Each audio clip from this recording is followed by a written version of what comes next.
Hemp Wizard products are proudly used by former New England Patriots linebacker Brandon Spikes, Suicide Silence guitarist Mark Haleman, Canadian actor Jackson Rowe, Mr. Grimm and Noctis the drummers of Walking Corpse Syndrome, guitarist and vocalist Bub Heaston and bassist Ted Wilson of Black Sasquatch, guitarist and vocalist Adam Hines of Fester, Aaron Witzel, guitarist of Cropsy Maniac, Roy Boy, host of the Licking County Metalheads podcast, Crash Fistfight and Maxine Maxwell, host of the Musicians Hangout podcast, Jeff Towlinski, host of the Hard Rockin' Sports Show. You too can give your beard the magic touch and treat your skin to the finest. Visit hempwizard.net today and use code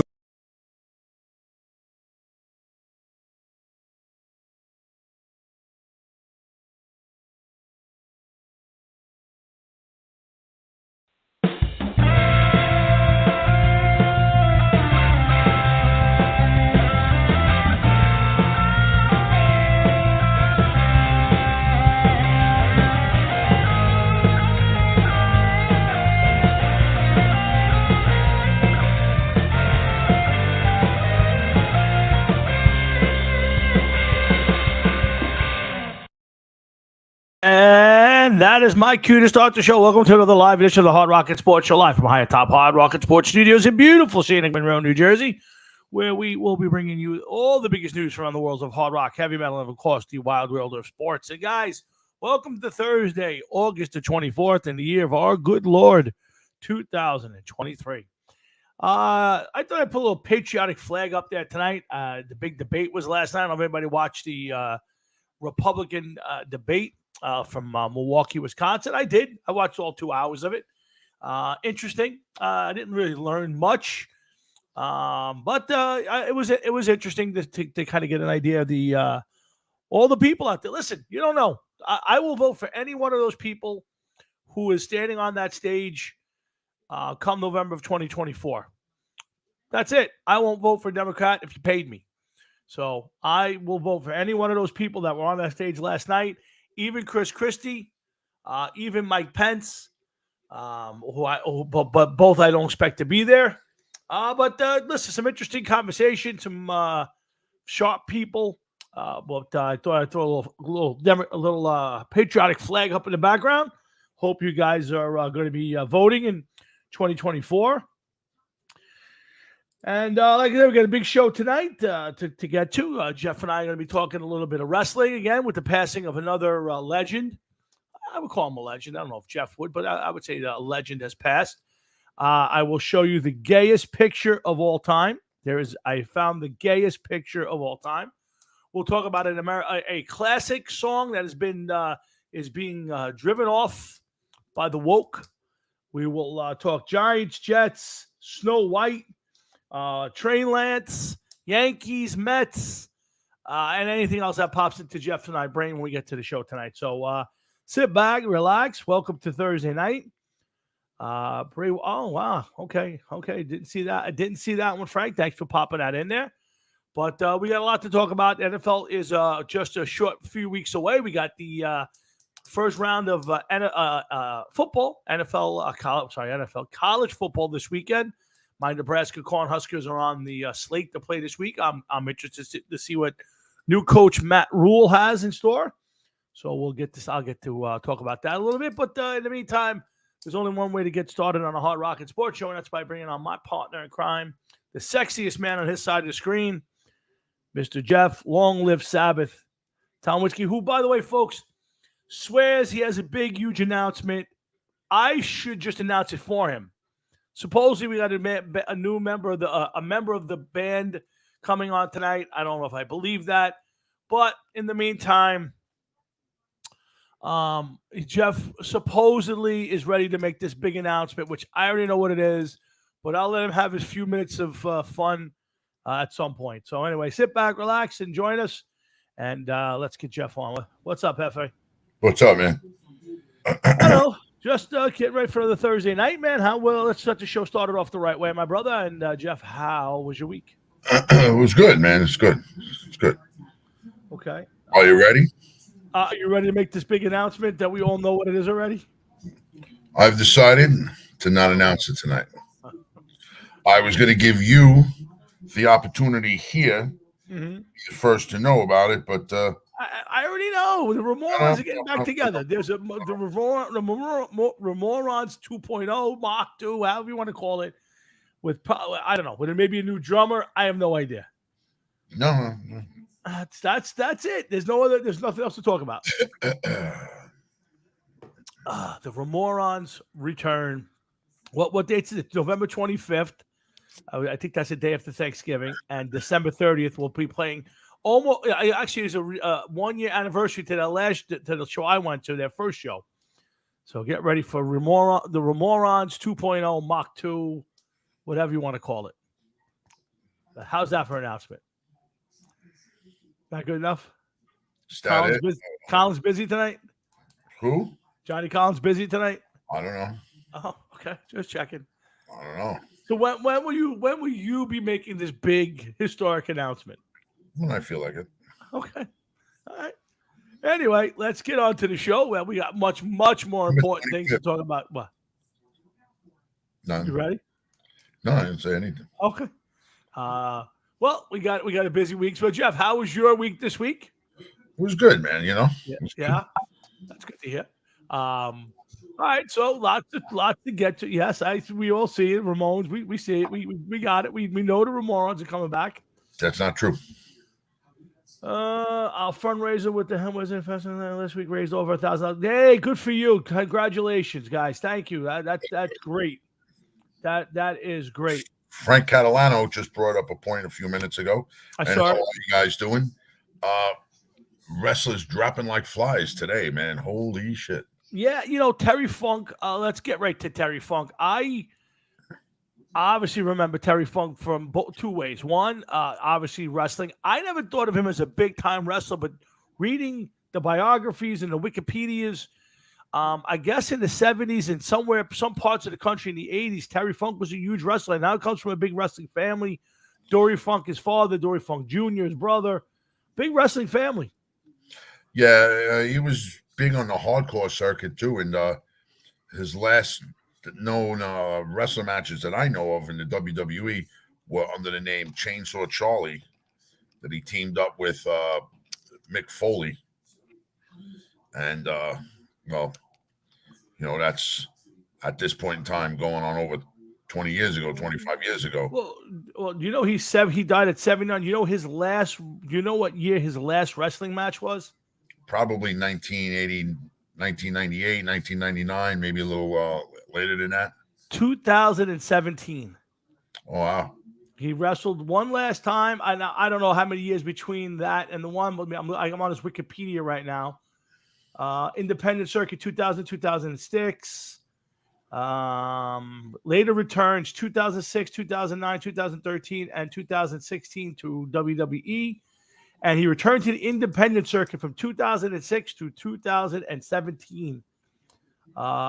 So he did some guest refereeing. But at 60, let's see, so 10 years. So at 69, he was still wrestling. In 2015, he was in Sayreville, New Jersey, wrestling. So, yeah. Well, these guys probably don't live well and, put a little money aside. You know what I mean? I guess. He was also, Got to eat. Yeah, I got it. Funk choreographed the street fight between Rocky Balboa and his nemesis Tommy Gunn at the end of Rocky V.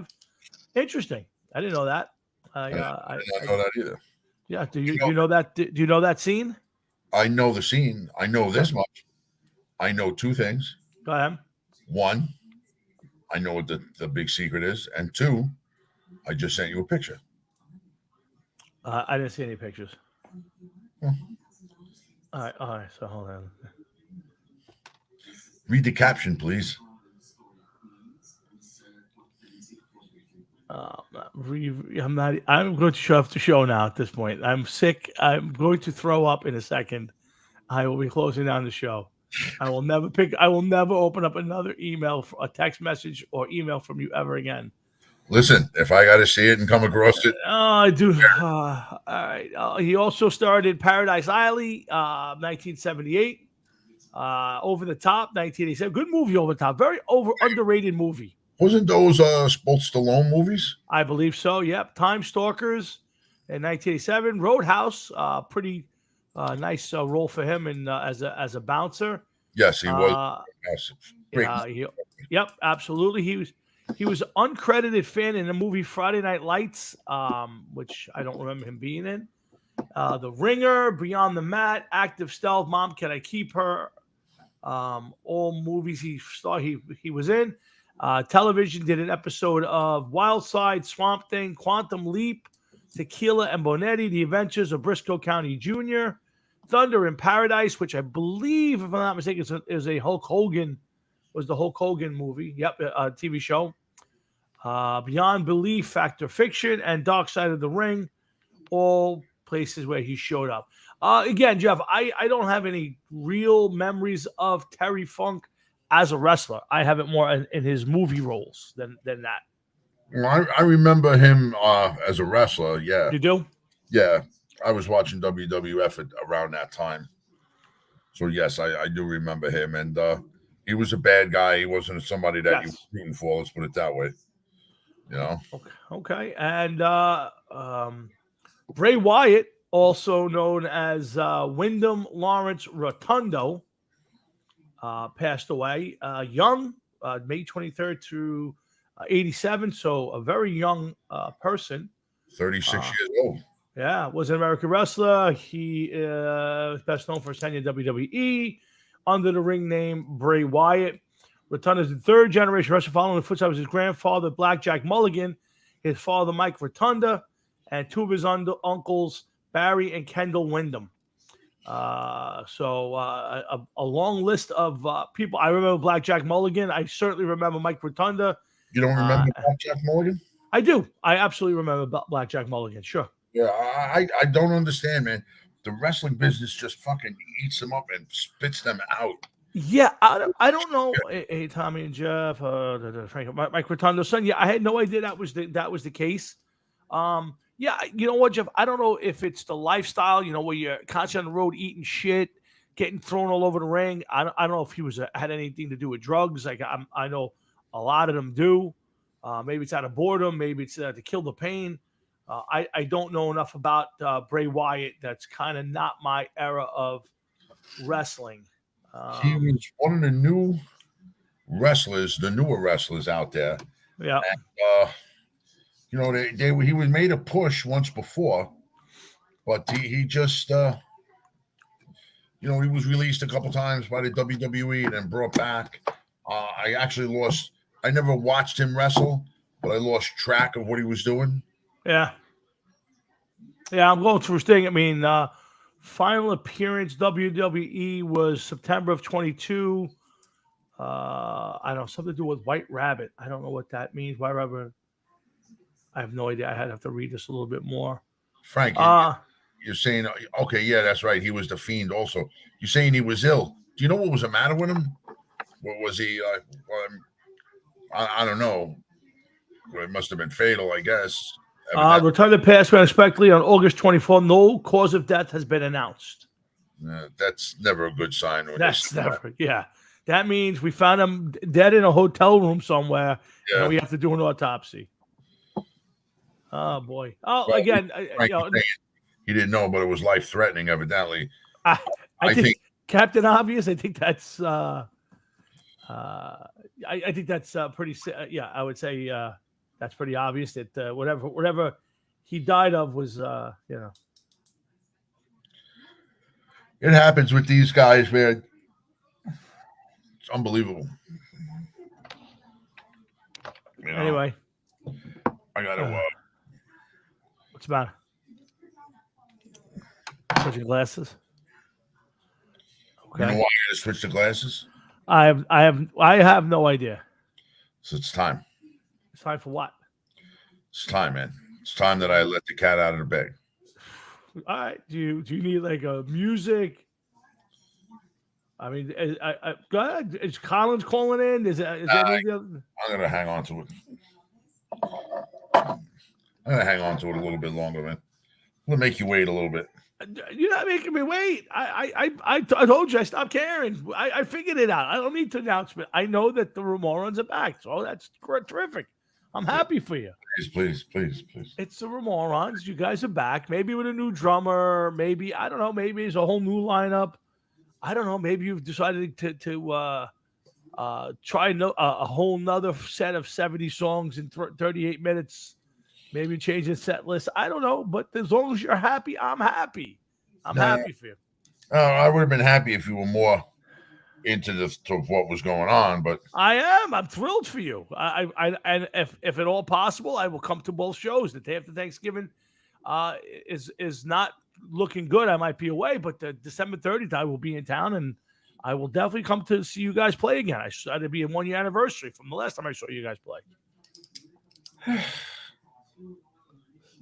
I will be thrilled to see the Ramorans. How is the missus? She's fine. Everybody's good here. That is why I'm on doing the show. Everybody's happy and healthy and relaxing. And I figured let me jump up here and do a little show with you. But she had wrist. Yeah. She had a bad wrist and need a little attention, and it got attention today. So all's good. And I've been relaxed and waiting to do the show. Is it her main wrist? No. All right, so that's a good thing. That keeps you out of certain. We'll stay out of that conversation. But it's nice to have. Why is Anthony Carey sending me TikTok wrestling era stuff? That's interesting. Where is Anthony Carey? Because I don't see him here. Was he sending you something on the side? Yeah, through Facebook. He sent me a Facebook message. Again, big weekend. We're going to get ready for our NFL draft at our Staten Island Sandlot Fantasy League, which Jeff and I co-own the Hard Rock and Sports teams. Frankie Catalano's back. We are searching for at least one more team. I think we might be looking for 2 more teams. So if you guys are out there, anybody wants to join, it's $50 this year. The payout, I believe, is $250 to the winner. We have a lot of fun. So we lost 2 teams. Who did we lose? Do you know? Anthony Longo and Joe Bartelli have backed out this year. Okay. So, but everybody else, Frankie's returned, and Frank Jeffries returned, and Frankie Muley. Jeff and Matt's coming back. John Mahefka's coming back. Let's see, who else is that? Dominic Capra and what's the other guy's name? I can't think of the top of my head. But anyway, we're looking for another team or 2. So if anybody's interested out there in joining, our draft is Monday night at 8:30, which Jeff will be running for our squad. We're going to do a couple of mock drafts over the weekend when Jeff and I can get together tomorrow night or Saturday. We'll do a couple mocks and kind of get our game plan together. And we're out for revenge. We're out for blood this year, Jeff. We're out for blood. We want the 250. Yeah, it would be nice, man. You know, that's it. Yeah, we started out good last year, but we faded. Our quarterback. Our quarterback was terrible last year. We made a bad pick for a guy in an off year. We got the quarterback we wanted. We can't complain that we took the bottom of the barrel guy. We took the guy we wanted. I'll be honest with you. As long as we don't end up with Russell Wilson on the team, that's true. I feel as though that's a major win right there. That's true. I'm with you on that one. We stay away from Broncos, Cowboys, and Redskins. Everybody else is on the table.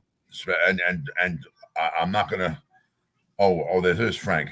There's a Broncos picture. Yeah. What's up, man? Hey, there he is. Adam Hines. What's up, my brother? I don't know if Frank Catalano was aware, but Jerry Jeudy going down with the ship.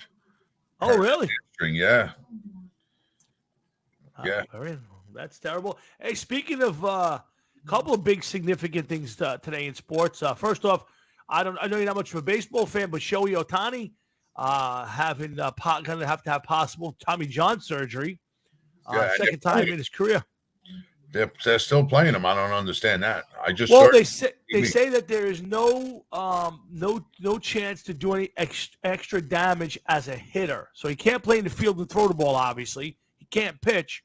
But supposedly, the doctors say it's safe for him to go out there and bat. Now, for me, the season's over. They're not going to do anything. to me, I say if you're going to play him next year as a pitcher, get him into surgery now. Now, there's been some talk of other stuff, and this certainly screws up his free agency at the end of the year. Well, if they're going to make him a pitcher, he's out next year. Correct. You know, I'm not making him a pitcher. If they expect him to pitch, I should have said, right, season, then it's too late. It's too late. That'll knock him out of the whole season. Correct. So to me, see now, if he doesn't have the surgery, I know he can't pitch, but he could still hit. If he has the surgery, right? Is it for next year? Could he start the year off as the DH while he rehabs the arm for pitching? That's the question I would have. I would think that if he has the surgery, he's putting the arm at risk by playing, and maybe it's time to just turn around and concentrate on the hitting aspect of it. He was 10-5 with an ERA that a little bit over 3. Is that what you're looking for in a pitcher nowadays? I mean, I know ERAs went through the roof for a while. Yeah. So like, if you have an ERA of 3, a little bit more than 3, are you still considered a premium pitcher? Yeah, I mean, I think he's a good pitcher. Don't get me wrong. I think he's a very good pitcher. I think it's the novelty of it, Jeff. I don't think it's necessarily the fact that he's a dominant pitcher or a great pitcher. I think he's a much better hitter than he is a pitcher. But I think the question becomes, it's the novelty of it for the team. But for him, for free agency at this point, they were talking about him getting between $500 and $600 million deal. I know. I heard that on TV. So I think $500 million. Like, that's insane. Well, now they're talking about. So now, if I was him, I might go for a shorter deal. Now, here's the question: do you go short deal? Let's say 3 years for $40 million or $30 million or whatever it is he's going to get, and give it a chance to heal up, and then have another deal, one more deal later on. I mean, he's only 28 years old, so he could do a short deal, stay where he is in Anaheim for another year or two. I'm sure they would take it, and then do it. Or do you go after it now, basically give up next year, and then do your free agency next year and go for your 10-year deal after that? I think that's the question. I think he should have the surgery now, blow off next year, spend the year. People are going to be just salivating for him when he comes back fully healthy, and go after the 10-year, $500 million deal. That would be the way I would handle it. I don't know. It's hard to say. I'm getting 3% next year. So no matter if I get the surgery or not, I get 3%. Yeah, Frankie, what do you think? I think if I was him, I would have the surgery, get it over with, and be done with it. That's kind of how I would see it from his standpoint. But I'm not him, obviously, and a lot of these. I'm not even getting the 3%. Yeah, a lot of these guys get the Tommy John surgery, and it's almost like it's no big procedure nowadays, it seems. Mm-hmm. But they have it down so pat when they're doing it that, Yeah. Do you want to not play baseball for a year?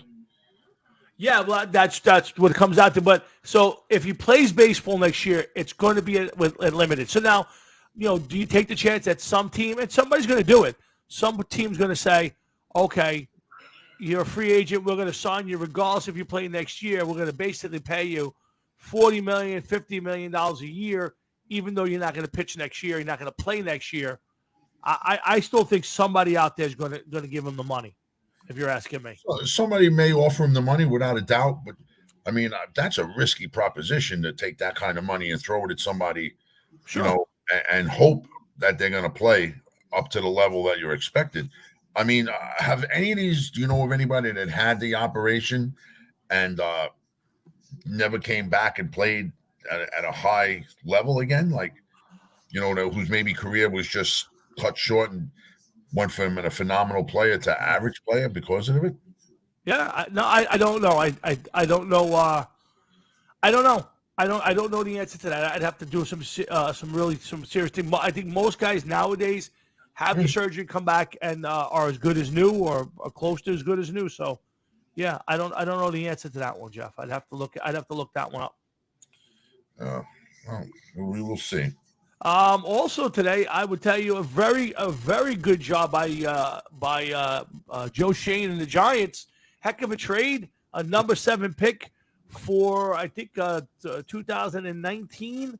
Number 8 pick in the draft, Isaiah Simmons. Hasn't kind of lived up to the hype. Swiss Army knife, he was called.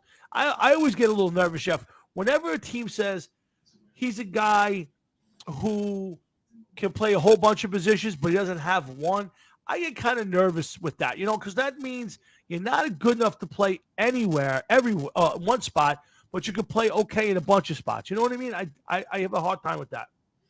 Yeah, I agree. Real quick, just for Adam, Tommy John surgery was named after a baseball player, Tommy John, that was playing for the Dodgers at the time, I believe. He blew out a ligament in his elbow, and they swapped out the ligament with that of a cadaver, I believe. I believe so, and yeah. He was able to, not only did he come back and play, I think he played another, 20 years. Yeah, he definitely played another 15 years, I think. So 70 years. He played into the 90s. Yeah, so it's almost 20 years. You're right. I wouldn't be surprised if it was over. If you look up you'll see where he was out.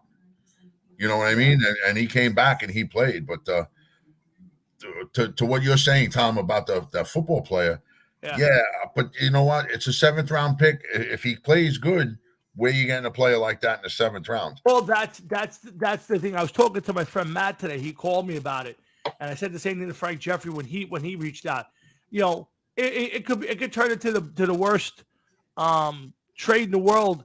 It's still a number 7 pick, and where are they going to draft a guy who's got that kind of upside at number 7? So to me, it's a no-brainer for the Giants. The only question would be, the money he's owed, does it kill you in the cap picking up anybody else? That would be my only thing I would question. Yeah, I remember when they I think I was at your house when they drafted him. Yes, you absolutely were. Because I remember them them calling him the Swiss Army knife and everything. And I guess he must have lost a few blades here and there. Well, they say that the problem is the way they were asking him to play in Arizona, and you know the deal, Jeff. Sometimes a guy with all the talent in the world just goes to the wrong place. So maybe that's the case. The Giants, I don't know where they're going to use him. Are they going to do the same thing and bounce him around a little bit? They seem pretty set at safety. I know linebackers still an issue on that team, and they're pretty stocked at corner. But the guy could play all of those spots. So maybe he bounces around the secondary. Maybe he competes for a spot. But to me, even if it's just for depth for 1 year, it's a hell of a trade and a good job by Joe Schoen and the Giants. And maybe they're not done. Who knows? Yeah, it's about time he did something because oh my God, here we go. He's been lagging behind and his own ignorance, he completely fucked that team up for 20. Oh my God! Here we go. By the way, Tommy John finished his pitching career in 1989. So I'm going to say he had the surgery in 1974. That's it. 15 years. I believe John. Actually, he returned to the Dodgers in 1976. So he had. So 74, 75 is when he had the surgery. And he was back in 76, and he pitched until 89. And Robert Finelli, thank you very much. That is my background for the night. Appreciate that. I think. It's a great trade, Frankie. I think the Giants did a good job there.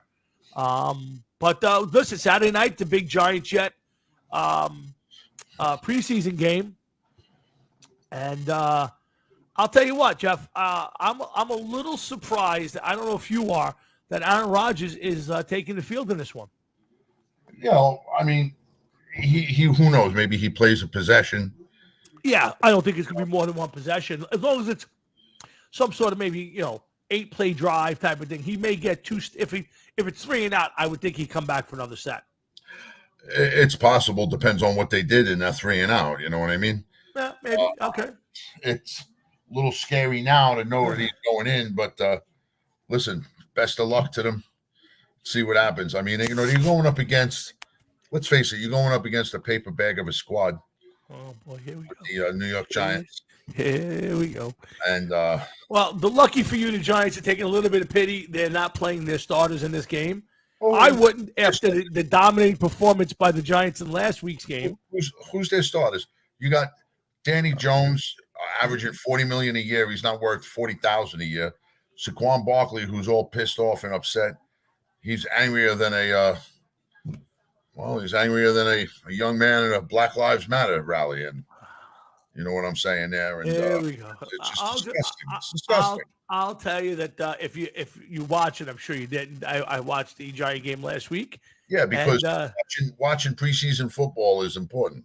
absolutely, I'm a fan of my squad. I like to catch up and see what they're up to. I got to watch the first series of Daniel Jones and the starting offense look exceptionally sharp. Right down the field, 8 plays. Danny Jones, 8 of 9, 69 yards, a touchdown. Wait, can I reiterate on that? Please. Okay, so you're saying Danny Jones, 8 of 9 against second and third stringers fighting for No second, third string, starters. So you let me finish, please. Starters. I want you to get it right. For a change, I want you to get it right. 8 of 9 against third and fourth stringers. Starters. And to hang on for a job. Starters.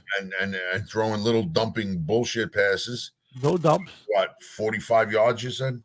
69 yards, a touchdown. And the only ball hit the ground was on a drop. Right in the it should have been 9 of 9 for 70-something yards, but that's okay. Danny Jones looked spectacular. He looked good. Moved well in the pocket. Mm-hmm. And we're excited. We're a couple weeks away from opening day. We're a couple weeks away from opening day, but Saturday night. What's your father? Huh? Oh yeah, Pop just he just showed up. He must have just remembered the show was on. We get him on. He told me he goes, get this guy, get me on. Get me on. Oh boy, here we go. Let's get my Pops on, see what he's got to say. What's up, Pop?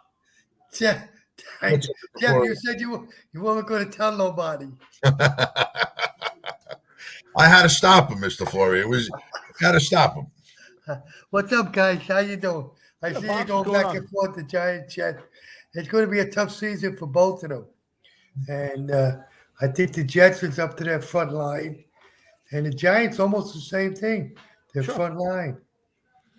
Yeah, I'd say this. If I would listen to the experts that will tell you that the Giant defensive line is going to be among the top 3 or 4 in the league. The offensive line, I got a couple question marks at both guards right now, but the tackles and the center. Wait, did you actually say that the Giants' defensive line is going to be one of the best? Really? Absolutely. Are you? I will tell you right now that Dexter Lawrence is a top 3 defensive player, not defensive lineman, defensive player. He is unblockable. Dexter Lawrence is unblockable. So I will tell you, yes, absolutely. Now, I don't know if the Giant defense is going to be that good, but the Giant defensive line is top 3 or 4 in this league. Not in the NFC, not in the NFC East. Oh, please, with that hat. Yeah, you got one player. You got one guy. Oh, my God. And he's 3rd or 4th right after Dexter. Yes, yeah, I don't know. I'd be honest with you. I know he's supposed to play, but I don't know if I'd want to play him. Yeah, I think it's an interesting call. To get hurt. Well, I'm going to say this. I'm going to tell you that when he does throw the ball, it's going to be max protection. I'm sure he's not going to be sitting in the pocket throwing the ball, hanging on to it forever. It's going to be 1 look, 2 looks, and get rid of it. And it's just to get him some reps. I think, and I also think it's a little bit for the fans. I think the fans want to see him out there in the Jet colors, taking a snap. I think it excites the fan base. And, again, don't put him in any bad spots. I don't think Saleh's going to put him in any sort of situation where he's going to get hit at all. But listen, it's football. You know, at this point in time, I play him. I mean, I don't like the fact that the Giants don't play their starters in these games. I think they got to play. The more chances to play together in a live game, the better you're going to be. And, what's the difference if he got hurt now or in the first play of the first game in the regular season? Well, it's all the same. First game of the first season. It's a real game. I hate to see him step back, turn the wrong way. And I mean, he's 39 years old, and he's not like a Fleet anymore. No, I get it. But I think that the bigger problem, Jeff, is the 38-year-old left tackle that they're banking their whole season on in Dwayne Brown. I think that's the bigger problem, not Aaron Rodgers and whether he plays Saturday night. The bigger problem for the Jets is the offensive line's been a turnstile, and the guy that they're hoping can slow that down a little bit is a 38-year-old guy who's coming off an injured shoulder who hasn't played at all in preseason and training camp, Jeff. That to me is the bigger problem. Yeah, listen, it very well may be a big problem. Who knows? But, Salah knows what he's doing. It's a good team. I know there's a lot of teams in the NFC East that are jealous of what he can do. Oh, my God. Here we go. What's the idea with Barkley not playing? I mean, I don't understand that. Yeah, I don't either. But, again, I think it just goes back to they want to keep him healthy and fresh for the season. And that's just the way in the NFL now. I don't agree with it. I think you got to play your guys out there.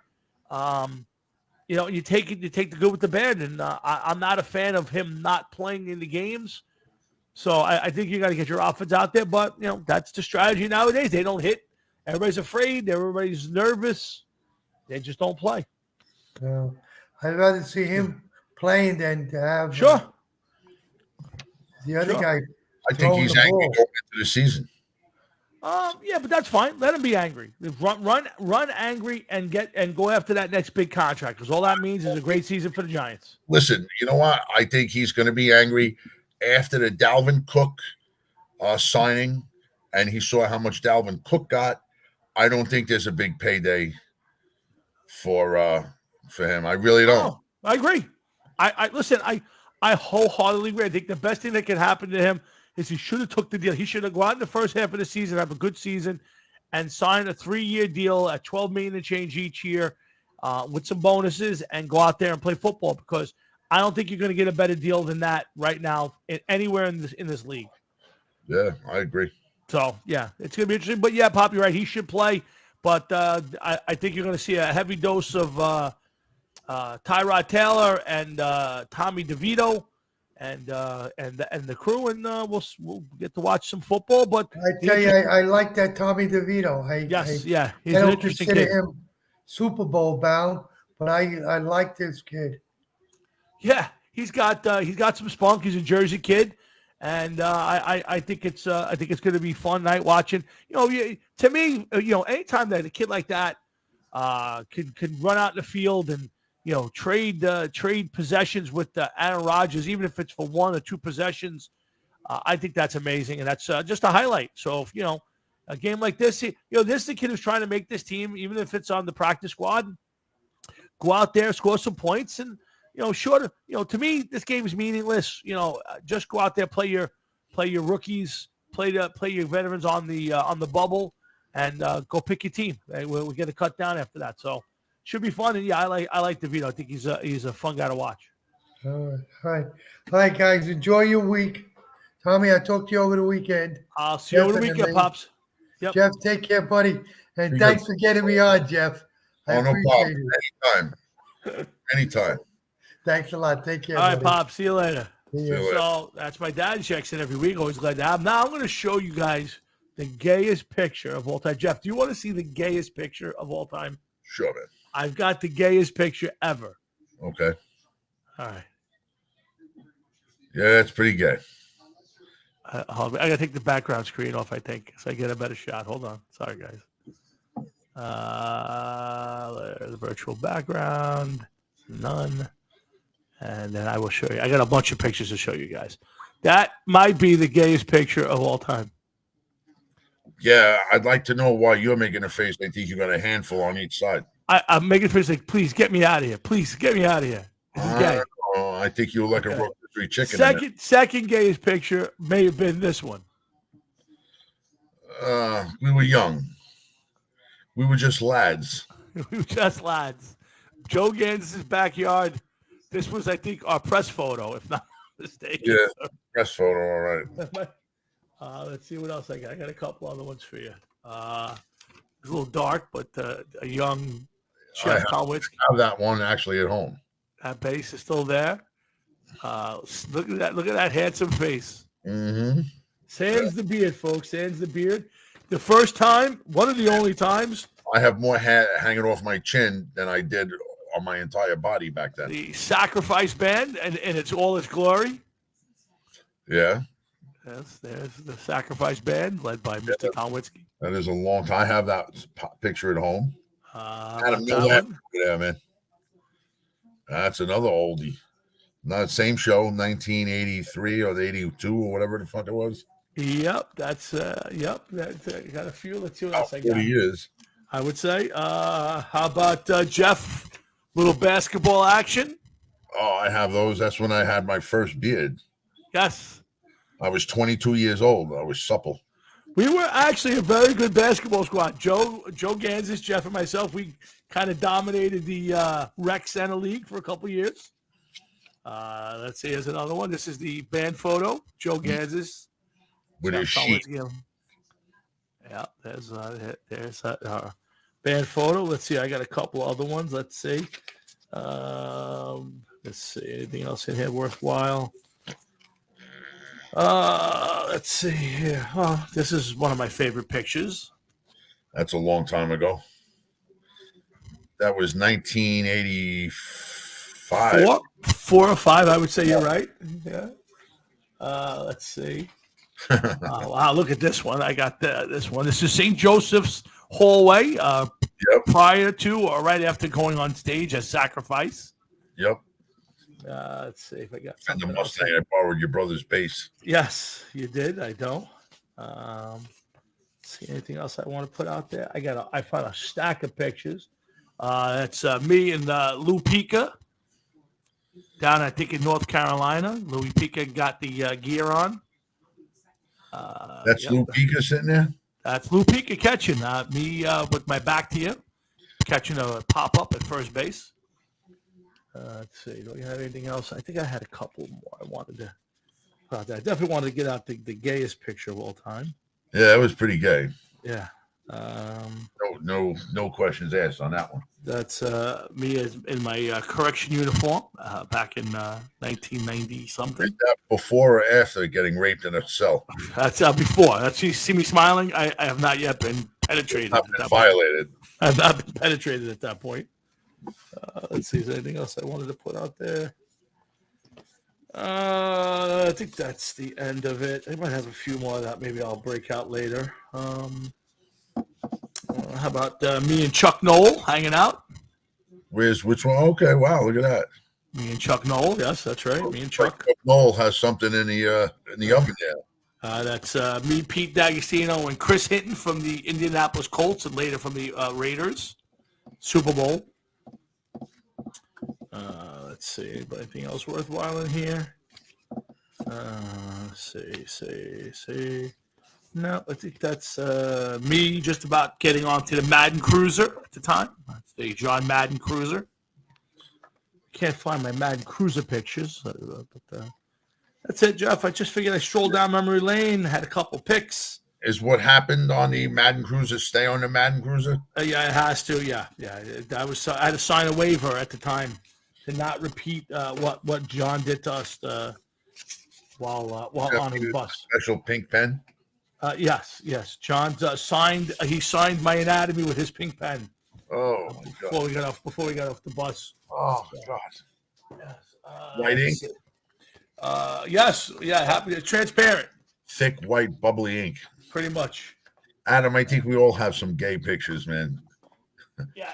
Not pretty gay, really gay. Never mind. Yeah. So this is officially the gayest picture of all time. Yeah, I will say. I want a copy of that, please. Yes, I will get you a copy of that. What we gotta do is take a picture of it, and then just send it over to me when you get a chance. I will do that as we're talking. Pretty fucking gay. Yeah, I don't know what you do. You remember where that was? That was in the recording booth at Seaside Heights. That is correct. You're 100% correct.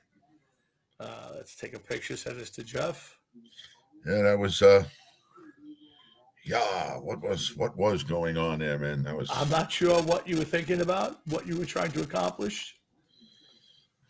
I just sent that to you, so I will get you a real copy of that eventually.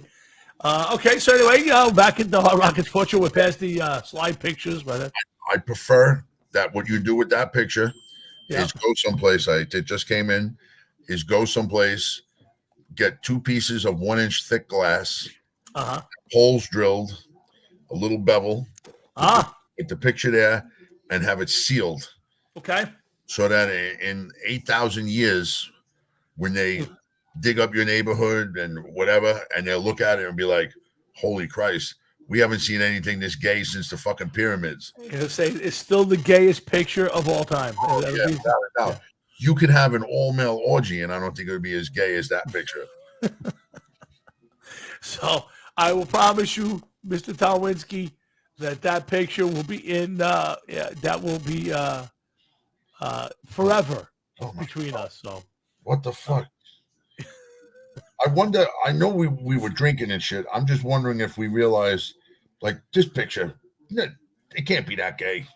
Well, let's put it this way. They usually it comes in pack of 3. I want to know what happened to the other 2 pictures, and how bad were those if this is the only one that survived. Did you officially have your penis out in the other 2 pictures? I don't know. I'm thinking that maybe the other 2 pictures committed suicide after seeing this picture. I don't know. Oh boy! So again, I'm about to send this to somebody to get their reaction. Yeah, I'm sure to get their reaction, which I will read on the air. Good for you. Hard Rock Sports. I want to talk a little wokeness. I got 2 wokeness things for you this week, Jeff, before we get back to football. And I got a lot of football to talk about. I want to get Trey Lance in. But I got 2 woke things. So you let me know. Okay, so the first woke thing, we'll do the non-music woke thing. Now, I am a huge Disney fan. I don't know if you are a Disney fan, but I grew up a big Disney. I've been to Disneyland or Disney World. I'm not sure which one it is in Florida. About 15 times in my life. I've never once gone to a Disney place. Love it. Love Disney. I used to love it. The wokeness, I'll never go back. The cost, I'll never go back. I used to love, as a kid, the Sunday nights was the Wonderful World of Walt Disney. Yep. Loved it. Right after Mutual of Omaha's Wild Kingdom, and then it was the Wonderful World of Disney. And during the week, I'd come home from school, watch the Mickey Mouse Club. Big fans of all of that growing up. So, I've watched just about all the classics. I mean, whether it was when I was a kid or when my kids was young, my son Thomas used to love all the Disney classics, and he would sleep 3 hours at a time. And when he was awake, I would put a movie on, and he would keep himself occupied for the movie, and I would be able to sleep next to him while he watched the movie. So it was kind of the way I got through about 8 years of his life. So, I mean, there are some Disney classics out there. I mean, I'm not going to get into all of them and my thoughts on them. Now, I've never been a big fan of the Snow White Disney classic, Jeff. But it's a classic. It's Snow White. The best part is, of course, the 7 Dwarfs. There's nothing better than Snow White and her 7 Dwarfs.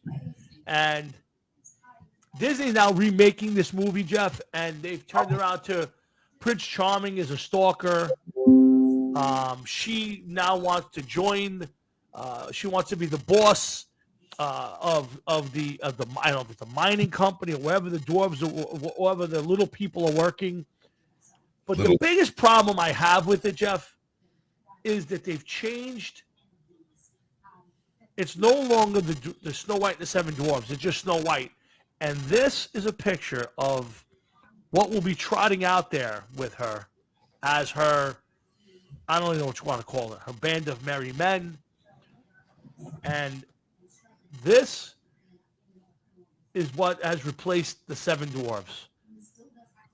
And here's what I'll say. And I'm not going to spend all night on this, obviously, but if you're offended by Snow White and and what they wrote back in the 1930s, don't watch it.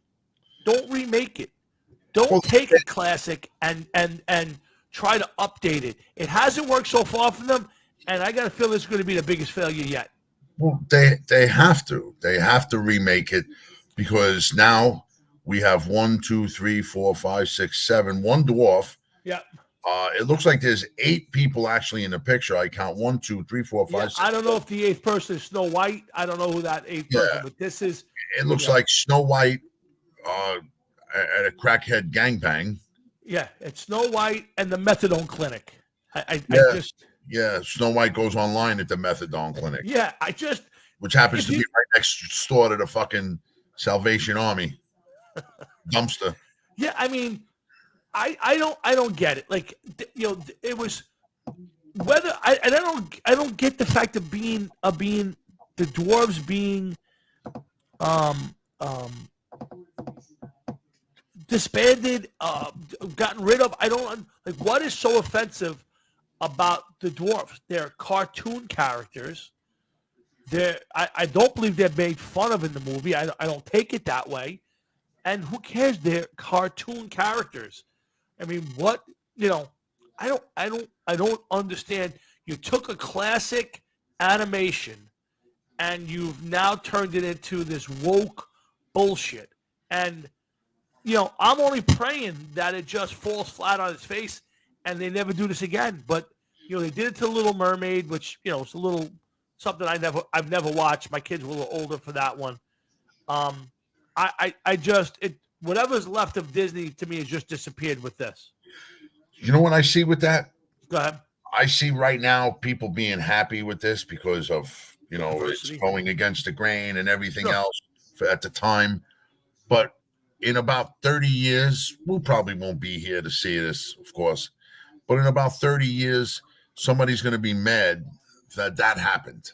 Sure. Somebody's going to question that, and they're going to be like, well, what about the original, the classic?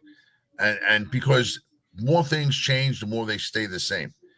Okay. And sooner or later, it's going to be, people are going to be looking back at it and they're going to want to see the old time classics and know that history. And why was this changed? You know what I mean? It's disgusting. I couldn't agree with you more. And it'll leave me, and again, I hope it fails. I hope it fails miserably. Disney is dying right now. It's too expensive to go there. Most conservatives don't want to go there. It's just too woke for anybody now. Keep going. I'm gonna get a pillow out of here. Sure, go ahead. And I can only hope. And again, Hard Rocket Sports, Jeff and Tom here every Thursday night. Thanks for tuning in and hanging with us a little bit. Again, guys, also remember the holiday season is fast approaching, and we got ourselves a little Sunday Audible fragrance from our friends at Hemp Wizard Beard Care Company. And Mike and Joe and everybody down there do a spectacular job making great products. I know that they just had a big weekend raising some money for animal rescue, and that's outstanding. So please do us a favor, Jeff, myself. Jeff's a big user of the Hemp Wizard Beard Care Company products, as is Adam Hines here, and I'm sure other people in Fester. So make sure you. Any idea what this is? I have no idea, Jeff. This is bottle 001. Wow. Of Sunday Audible. Okay. Never opened. It's there. I got 2 bottles myself here, and I think again, you guys, if you have a beard, whether it's you or your wife, your girlfriend, your Aunt Tilly, somebody in the family got a beard, this is the product you want to use. Jeff, tell them about it. Like how it makes it soft and manageable. It smells nice. Look at this. It smells nice. You could do things with it. Look at you. Grizzly Adams. You look sharp, man. You're going to look sharp when you're out there with the Remorons on November 25th and December 30th. You guys never said that's what it's all about, man. Because you remember something. There's something else. There's nothing else. Don't even try. Yes. Nobody's buying into it anymore.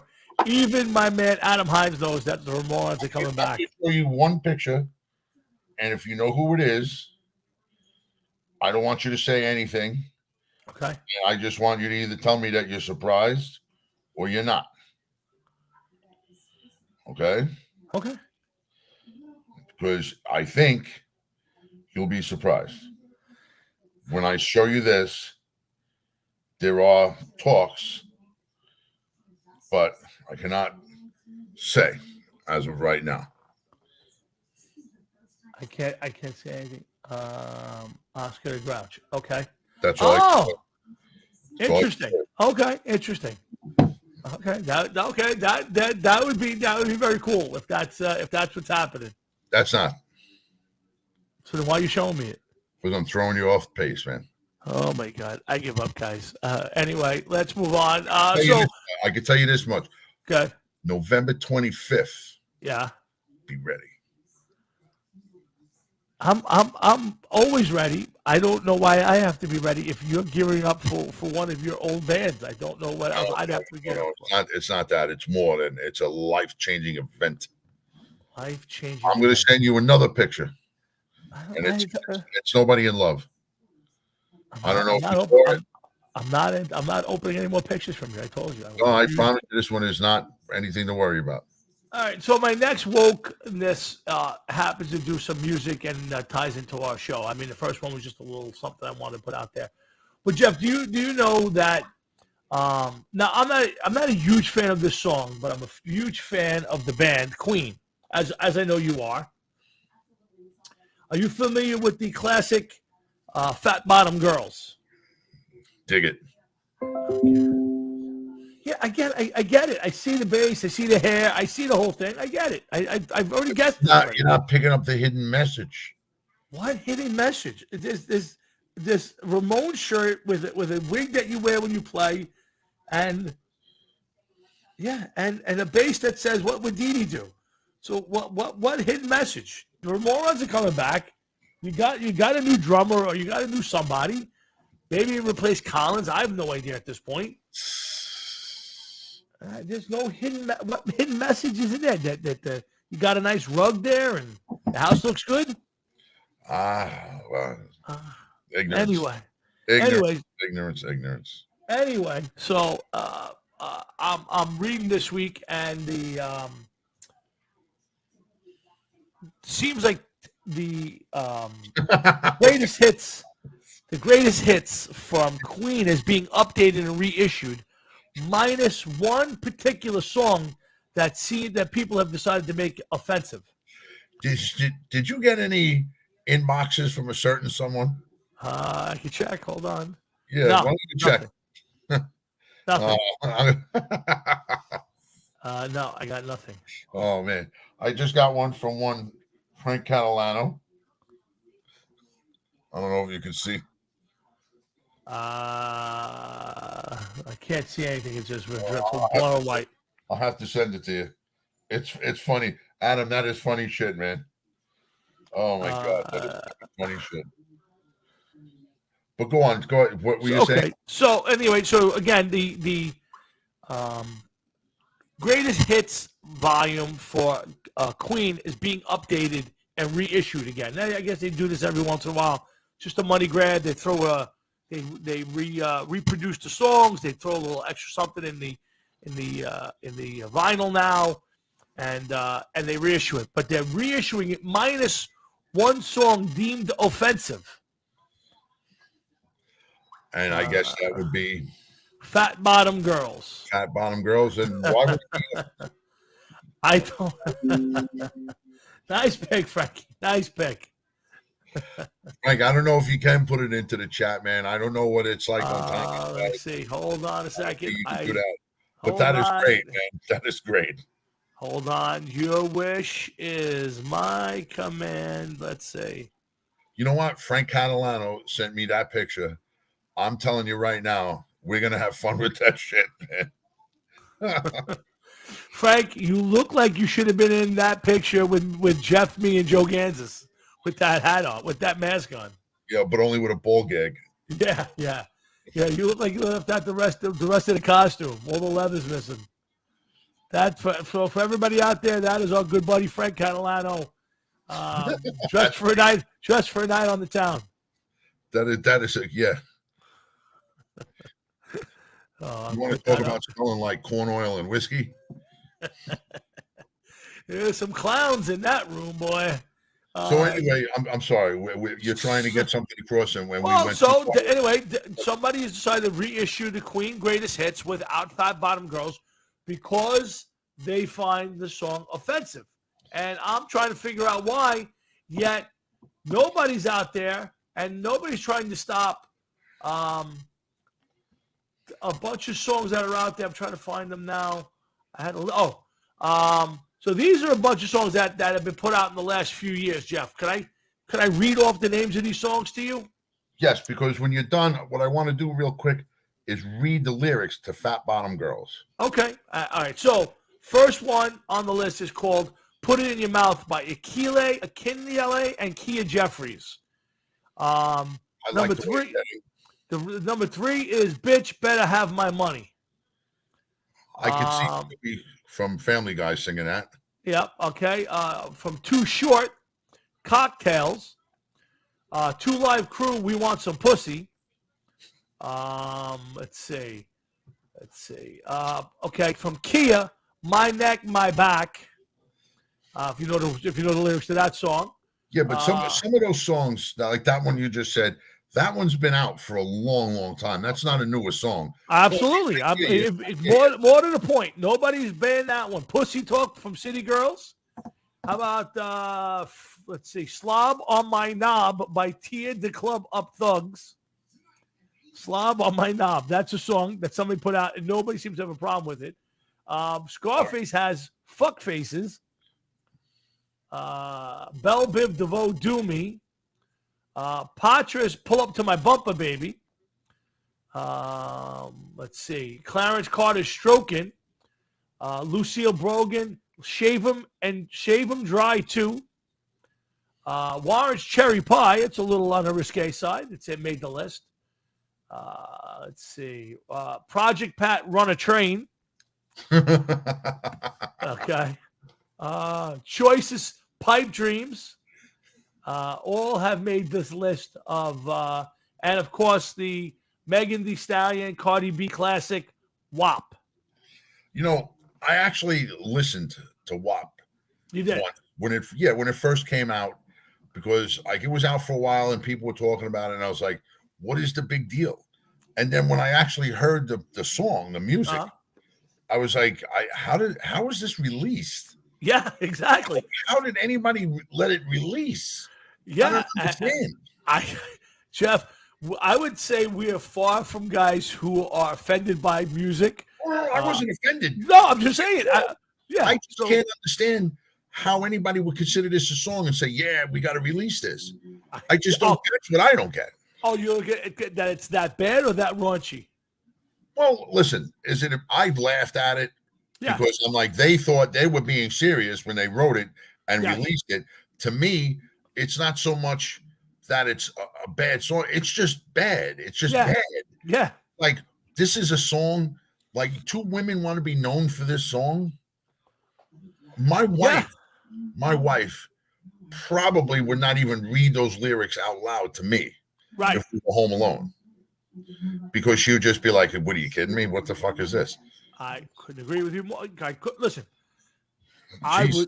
It's terrible. So again, somebody up there has decided that Fat Bottom Girls is offended. Now, Jeff, please read some of the words to Fat Bottom Girl for us out here. I'm going to read the opening. I'm just trying to get a quick look at it right now. I'm going to read the opening lines for it. Scan through. Are you going to take me home tonight? That's pretty bad. Oh, yeah. Oh, down besides that red firelight. Are you going to let it all hang out? Fat Bottom Girls, you make the rockin' world go round. Then the guitar kicks in. Then we goes, I was just a skinny lad, never knew no good from bad, but I knew life before I left my nursery. Left alone with big fat Fanny, she was such a naughty nanny. Heap big woman, you made a bad boy out of me. I've been singing with my band across the wire, across the land. I've seen every blue-eyed floozy on the way, but their beauty and their style went kind of smooth for a while. Take me to them dirty ladies every time. And then it goes back into a variation of the opening line, which is the chorus. Then we go, hey, listen here. Now I got mortgages on homes. I got stiffness in the bones. Ain't no beauty queens in this locality. I'll tell you, but I still get my pleasure. She's got the greatest treasure. Heap big women. You're going to make a big man out of me. And then another variation of the chorus, and get on your bikes and ride. And I understand what he's saying, but he's doing it in tongue in cheek. He's doing it with somewhat of class. I would say. Okay. And now this is a song written by a flamboyantly, or sang, I don't know if he wrote it, so I can't say that. But yeah, Freddie and Brian May. I read it today. Flamboyantly homosexual man in Freddie Mercury, who probably didn't give a shit about anything at that point in time. And look at what they were able to do. And then compare that to WAP by two young ladies there. I couldn't agree with you more. I don't understand it, Jeff. Again, if Freddie Mercury was maybe of a different tone, maybe it wouldn't be nobody would be bothered with it. But because he's not minority, but yet these other songs are allowed to permeate. And for some reason, the record label who put this out decided that Fat Bottom Girls was offensive and needed to come off the greatest hits. Now, I'm not the biggest fan of this song, to be honest with you. It's not my favorite Queen song of all time. But it's still a Queen classic. It's a song that you hear everywhere. If you go to a bar or you go if you're on local radio here, Q1043, the classics, it's played countless times a week. Right now, live albums from Queen on Apple Music. Okay, and let me see. Okay, live albums. There is several. 1, 2, 3, 4, 5, 6, 7, 8. There's a bunch. And just real quick as you're talking, I just want to say this is with Adam Lambert, so I don't think that it doesn't matter if they did it Fat Bottom Girls. But no, they didn't do it on that one. And they did it. There's one with Adam Lambert. His Night at the Odeon. Okay. Now, that song might not have been written at that time when they played this show. I don't see it. I'm assuming it wasn't written. This is live at the Rainbow in England in 1974. Keep Yourself Alive. I don't think that girl was I don't think that song was written at this time. So I'm going to say that that's a reason why they didn't sing it. Here is Queen live in Budapest, 1986. Okay. I do not see that one here, which I find a little Queen rock in Montreal, 1981. I'm kind of shocked that I haven't seen it more live yet. No, not there. Interesting. Return of the Champion videos or Fat Bottom Girls with Paul Rodgers. I have yet to see it with with Freddie Mercury, but they did it with Adam Lambert and Paul Rodgers. Interesting. Yeah. Fat Bottom Girls live at the Bowl with Queen. That was no date on that. The album was released in 2004. 1992, live at Wembley Stadium, this was released. Let's see if this one was no, I don't see anything. No, that was not there. Queen live at the BBC, 1989. So they did it roughly about half the albums. Here's Live Killers. We'll give this one. This will be the last one we checked. Check it. Share Attack. No, they didn't do it. So they only did it a couple times, and then another album called Live Magic. But like Tie Your Mother Down. Yep. I'm surprised they don't say anything about that. But Fat Girls, I don't know, man. Unbelievable. Yeah, I don't understand why Fat Bottom Girls got erased. And again, not my favorite Queen song. It doesn't bother me that I don't get to listen to it. But just the simple fact that somebody at a record label decided that song was offensive, I'll never understand it. But again, folks, when I say it here, that we got to push back, that you got to make your voice heard, that you got to do something to let people know, you got to do it, because they will start to take away more and more of our stuff, and they will start. And listen, if you haven't been paying attention, they're trying to put out more vaccines. They're talking about more COVID mandates and mask mandates. Boys and girls, pay attention, because they're going to try to lock you up next year. so that you can't get out to vote and you got to mail it in. So be careful. You want to get the vaccine, do what you think is best for yourself, but they ain't sticking none of that, no more of that in my body. That's for shit sure.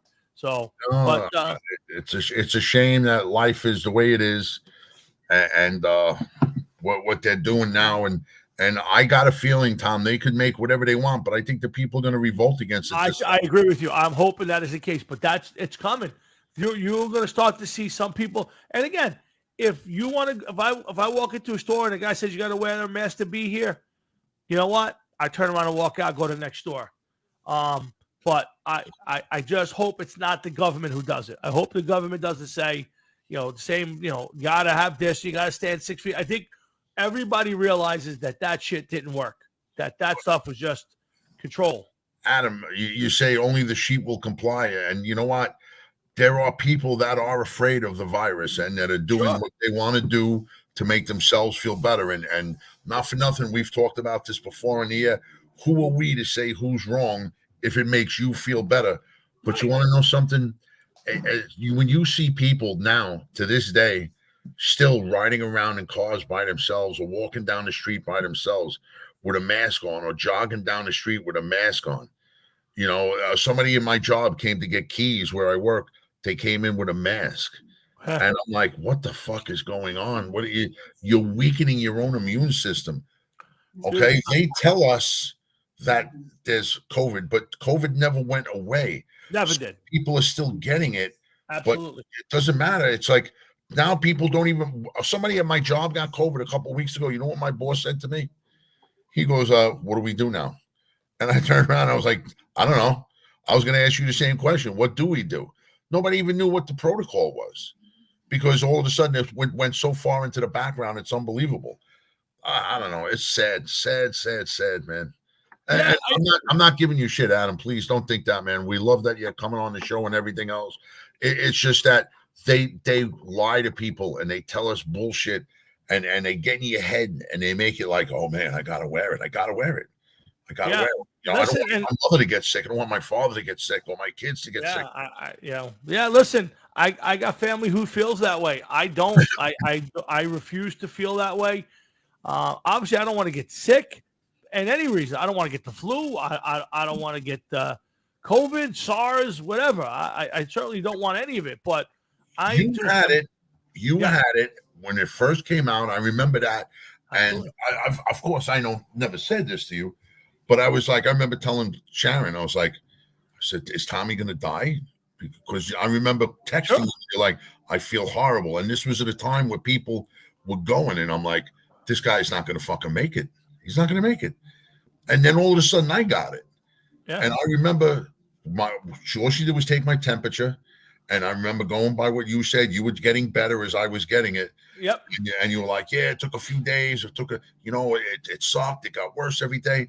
And then I'm like, oh my God, I'm going to, fat. I got high blood pressure. I got diabetes. I'm going to die. And then the next day I know, it's like, where's the fever? My wife's like, you don't have a fever anymore. You're like Iron Man. You beat COVID. Twice I beat COVID. Yeah. Listen, it was the worst I've ever felt in my life for 8 days. I just was sick. I was just exhausted for 8 straight days. Had no energy, didn't eat, couldn't move around. Never felt like I was dying. I laid in bed for 8 days, sat in a chair for 8 days. But you're right, Adam. You're 100% right, brother. Absolutely. 150%, Adam. Couldn't agree with you more. But again, they will try and put this out there again, and they're already starting. You can already start to hear the whispers. You're already starting to hear the little, you may have to do something. No, you don't. You have to do nothing but leave people alone. And if somebody wants to wear a mask, if somebody wants to stay 6 feet away, if somebody wants to live that way, more power to them. But don't tell me what I got to do, because I ain't going to do it this time. The last time I got guilted into things. I got guilted into taking the vaccine. I got guilted into, complying with the mask mandates. Not this time, my brother. You can come get me with the shotgun, put me in jail if you want, but I ain't putting no mask on. I will avoid any place that requires a mask. If I got to stay home, I'll stay home. I could care less. You know what's amazing, too? Notice how this is. Kids are going back to school. They're just going back to school. Yeah. Colleges are starting. Football is going to start. World Series is going to be coming up. Hockey and basketball are going to start. Oh, look at this. The holidays are coming too. Holy shit. Fucking kids going trick-or-treating. Thanksgiving time. You know, all of these different things happening now. Yeah. And then all of a sudden, like, it's the whispers are getting louder and louder and louder. Absolutely. Yeah, the loss. Yeah, again, having COVID sucked, and again, I don't have any clue, but I will tell you, I guarantee you that half the people who died from COVID didn't die from COVID. They died from something else, and they had COVID. I mean, our little friend who passed away, God rest his soul, he will tell you, he told me 100 times. His mom died. She had COVID, but she died of heart failure. She died of a bad heart. And on her death certificate, they put COVID-related death. Really? Yes. And as he said, Tom, it had nothing to do with COVID. Had nothing to do with it. But because she had it, and supposedly the hospitals got money to deal with it. So if it was a COVID-related patient, they had to do special things, and they were able to get money from the government to handle the bodies differently. Would you look at this fucking guy, please? Frank,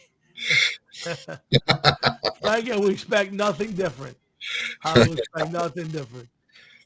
Frank, I would only hope to bump into you in public while you're wearing that fucking mask, arguing to the people in the stores or wherever that you are wearing a mask and this is how you're stopping COVID. That would be classic. That would be classic. I would certainly agree with that. Oh my God! But they will definitely not get me a second time. So God bless you, whoever's out there. Do what you have to do. But I will not be caught up by the COVID craze this time. So do your homework, folks, and be diligent in your life, but live your life. It's too short. Well, the one thing you got to say, and we've said it before, and we'll say it again 1,000 times. You know, we are not telling you or advising you not to wear masks, not to listen to these people. You have to make your decision based on what you feel is the best move for you. But I know this much. I didn't wear a mask unless I went in the store, and that's because I had to wear the mask when I went into the store. I didn't wear it at work. And I caught COVID twice, and each time was less worrisome than the time before that, you know, and we didn't give it to one another at work. We didn't pass it around. It wasn't like one guy got a cold and everybody's getting sick every other day. It wasn't like that. Hardly any of us wore masks, and we all lived. We all made it. You know what I mean? Like it's just unbelievable. Agreed. Like I said, but everybody should. Great point. Live your life. Do what you want. You want to wear a mask in your car? Wear a mask in your car. You want alone with the windows up. Yeah, whatever. I saw a guy not too long ago walking down the street with a mask on, but pulled down under his lips while smoking. Hey, there you go. Yeah. So I would just say that, you know, I've seen it all and all that good shit, but again, everybody should do whatever they want. But again, the government's not going to catch me doing it. Walmart is the place, Frankie. I go once a week. I can get it's the only place in the world you can go in and you can buy a steak, or you can buy transmission fluid, and you can get a pair of pants, all within 2 aisles of each other. So it's one of my favorite places to go for is Walmart. You can get it all in there. You one-stop shopping. So, you know, I remember the first couple times I went to a Walmart, and I was absolutely amazed, and I loved it. I was like, this may be the greatest store ever in the history of stores. I agree. And now I don't. If I drive past the Walmart, I got to look the other way. I don't even want to look at the store. Oh, really? Why is that? I don't know. I don't know. Turned off by Walmart? I went in one time. Me and my wife, we went out. We decided to go to Walmart. Right? We didn't even get in the fucking place, and I bumped into fucking 3 people that I knew in the parking lot. Oh, really? Yeah, 2 of them I work with, and one of them was with his mother, and the other one I don't remember mention the name on the show, but it was a singer, and it was a she, and She was there, and I'm like, what the fuck? So we came to the store to see a way we wouldn't bump into people and we could just, walk through the stores. Sure. Not that we're famous and not that I have people mobbing me, but sometimes you just don't want to take the chance. And I'm like, here we are in fucking Walmart, and I'm like, you got to be kidding me. I saw this today. People can say they can sing. Some people can say they can't sing. Such is life. Yin, yang, this, that, walk in the middle line, not making the decision. I want to know who can sing and who can't sing. If you're coming to party, come to Hogan's Hangout and party. But if you're coming to Hogan's Hangout to party and you can sing, you better sign up. We're going to give you the number to text. Nick Hogan, my son, master of ceremonies. We've got Jordan spinning and winning. So tonight, 8 p.m., Hulk Hogan's Hangout, the largest arms in the world, brother, and karaoke starting at 8 p.m., running wild on you. So what you going to do at Hogan's Hangout with the greatest singers of all time run wild on you? Just thought I'd pop that in there. I've been to Hogan's Hangout in Clearwater, Florida. It's a great time, and the food was actually pretty cool. Hulk Hogan, I saw a video of him this morning, claims to have lost, I think it was 65 pounds or 45 pounds. I would say. And he's down. I think he lost 45 pounds. He's down to 265, he said. He's 70 years old. Yeah, listen, he's still, he also looks preserved. Yeah, and if you watch him walk, he walks with a steadiness of a 90-year-old. I'm sure he does. Yeah, but I've been to Hogan's Hangout in Clearwater. It's a really cool place. They have live bands. I was not there for karaoke night. He was not there the night I was there, but it's a really nice place. The food was really good. And a couple of doors down was Hulk Hogan's Beat Shop, where I bought some paraphernalia and shirts. So if you're a wrestling fan and you're in the Tampa area, get it down to Clearwater and visit Hogan's Hangout. There's also not a Hogan's Hangout, but a beach shop also in Orlando. So if you're in either one of those towns, he makes appearances. And I am hoping to one day be in Florida when he's doing one of his signings. I will go to meet him. It's one of those guys I would like to get on my bucket list that I took a picture with and met. I just don't know after. You know what? When he was on wrestling and he beat the Iron Sheik, it was an incredible moment in wrestling and an incredible moment. Sure. It's the Babe Ruth moment. Yeah. Yeah, because we had a VCR and we were able to watch that match 10 million times. Absolutely. So it was great to watch it. But now when you look back at it and you remember, you hear some of the things and the stories, and then you I don't know about you, but my thoughts of him kind of changed a little bit. And like, maybe he's not the same guy that we were hoping he was, Absolutely. I'm sure he wasn't. I'm sure he wasn't. I've read his books. I've read 2 of his books. He paints different pictures. I don't know who's right, who's wrong. I just think of that time period of wrestling is a locked in. Again, I'll say it again on this show. You brought it up. I will tell you the funniest thing ever is still you slapping the camel clutch on Joe Gansas in your living room after watching that match. It still will be the last thing I ever get to say to you when one of us leans into the other on the last day and we go, remember you put Joey in the camel clutch? That's the best thing ever. Just the thought of you sitting there leaning back, nearly snapping his spine in 2 or 3 places is still the greatest memory of all time.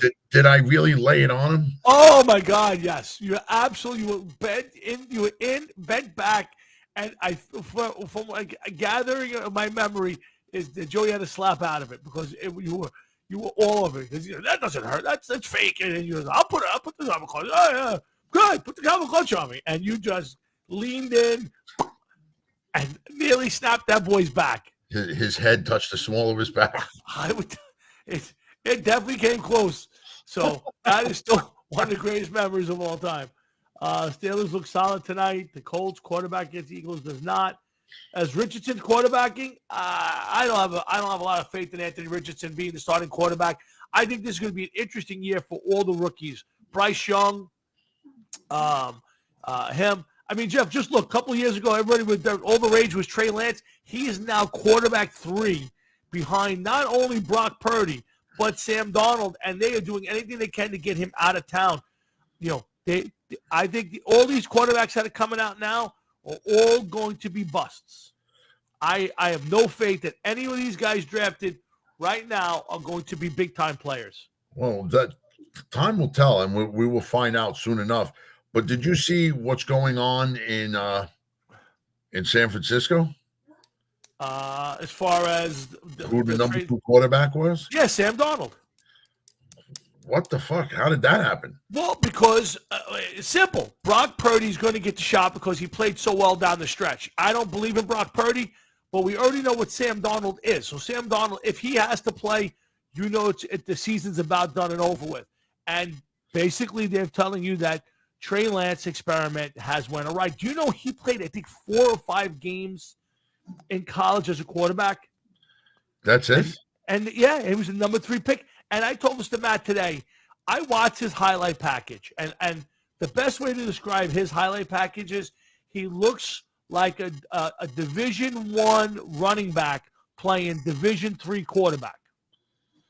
Jeez, I never really seen him play. I again, nobody did because he didn't play much quarterback in college, and he played against inferior talent. His highlight package was him running around, running over a bunch of guys who were 40, 50 pounds lighter than him. So, you know, yeah, I will tell you that is going to hold back that team. Now, unless you saw enough of Brock Purdy, I saw enough of Brock Purdy, I will tell you that he may turn into a decent quarterback. I'm not buying that Brock Purdy is this, 8-0 quarterback that we saw last year. Well, listen, regardless, they have themselves now with Sam Darnold, and Sam Darnold is turning into the guy that just won't go away one way or another. He's going to be around a long time. He's serviceable, Jeff. He's not. He's terrible, but he's terrible in a decent way. Where he could play. He's probably a smart guy, probably a smart quarterback. He just doesn't have a lot of talent, and this is what it's turned into. Yeah, but I mean, I don't know. He just doesn't look like he could. Do I see him having a long career with San Francisco? I don't. Oh, no. It's one of those things. He'll bounce around a year or two, and then next thing you know, he'll find out he's in Detroit or something, or he went someplace else. That's what I think. Yeah. Listen, he will be one of those guys like Fitzpatrick, like a lot of those guys who will probably play, 14 years for 10 teams, and never really have had much success, but he'll hang around for a long time. Because he's probably got a good grasp of offenses, and he's willing to come into camp with no thought of being the number 1 guy. Yeah, well, we will see. Yeah, again, Matt, I got you. They all, I think the interesting one we talked about today, Matt and I, is the kid playing for the Packers, Love. Is that kid going to live up to the hype? When he drafted, I think I either talked with Matt. Or I don't know if we were together, and I said, this kid is going to be a bust. Now, it's 4 years. He rode behind Aaron Rodgers.